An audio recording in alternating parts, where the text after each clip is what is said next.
Sorry about that. Ran out of memory.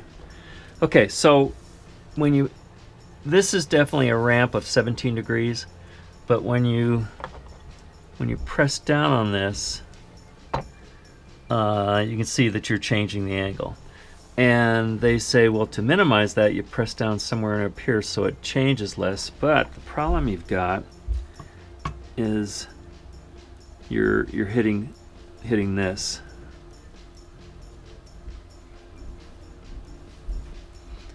So the area that you have to really work with is like right in here, pretty much close to the center. So I go ahead and set it at 17 degrees, and I found that puts me in pretty good shape for a 20-degree edge over here. So for instance, if I had 23 degrees on a new blade, I can set this at 17. I do this, and what I end up doing is I get a concave edge. And that's what that does. Excuse me, convex edge. This would be concave. That would not be an edge. Well, I guess if you came like that, it'd be an edge. So what I do is, if there was a flat here, you put the flat on there, and you hold it. Get this out of the way. And you hold this on the flat, and then you maintain that, and you come up here, and I think it's about an inch a second that you pull it across. And you do that until you get a burr. And you get it's a nice definite burr. You'll feel it pretty good on this sandpaper. And then you do the same over here. Okay. Now for this particular knife, because there was no flat, what I had to do is I pushed it down so I was on the grind angle, and then came back like this and just kind of figured out a midpoint. Because if you're holding it, there's going to be, I'm exaggerating here, but there's going to be a little bit of this going on anyhow.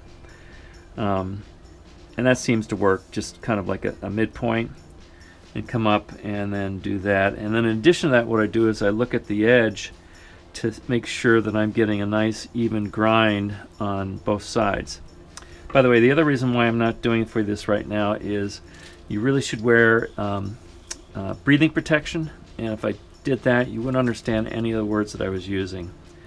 So anyhow, you do that a few times till you feel the burr, then come back and do it this time, and every time you come up here, you re-baseline down here so you're close to that level point. And then when that's done, you pull this lever back and lock it, and then you go to the next one, which is like a X65. And go ahead and put that in. They're really easy to change out.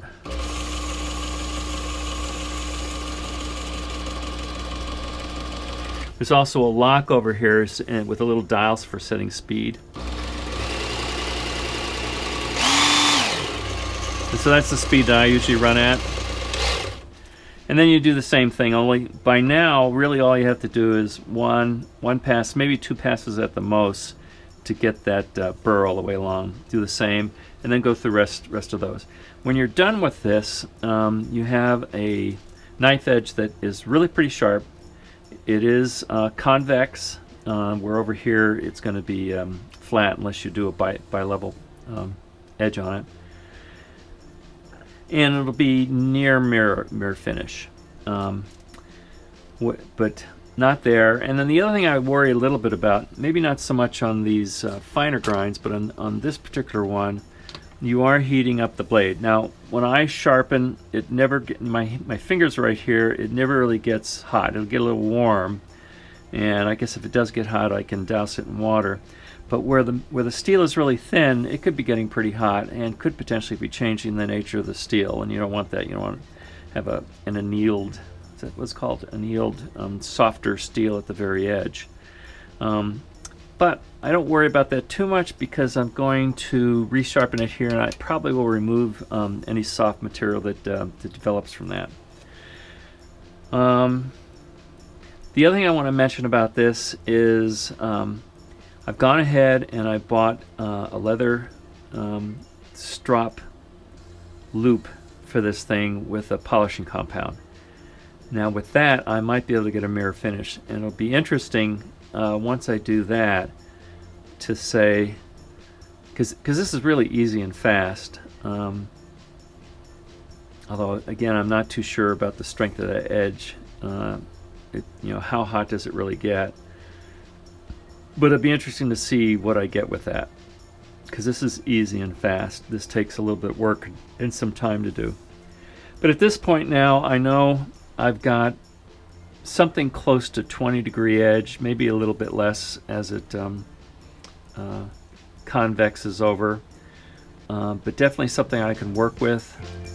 And then I move back to the CAM sharpener, and that's it for this portion.